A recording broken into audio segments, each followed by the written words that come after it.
So I was just gonna share a little tip with you guys because I've been experiencing it at our own house, and it just got me thinking that there's probably a lot of people that may not think this way. So I just wanted to share it because it's kind of new thinking for me, but it actually is working. So here it is.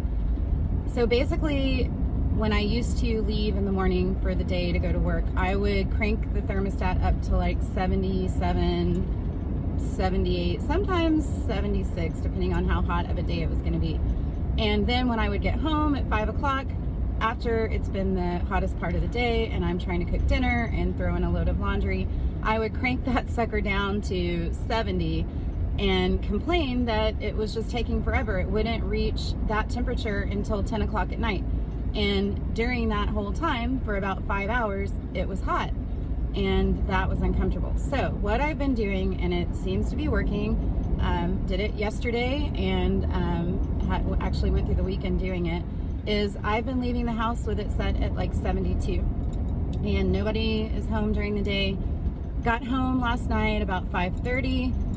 It was very noticeably cool when I went inside. I started to cook dinner, turned on the oven. My husband was like, "Do you really have to use the oven?" And I'm like, "Yes, I have to use the oven to make this meal."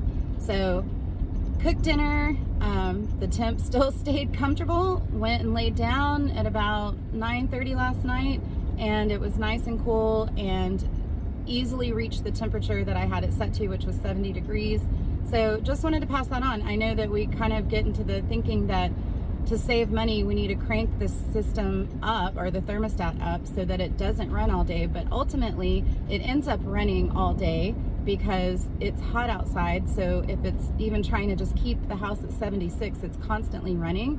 So why not keep the house at 73 constantly running, so it's easier for you to cool off and reach that ideal temperature when you are at home.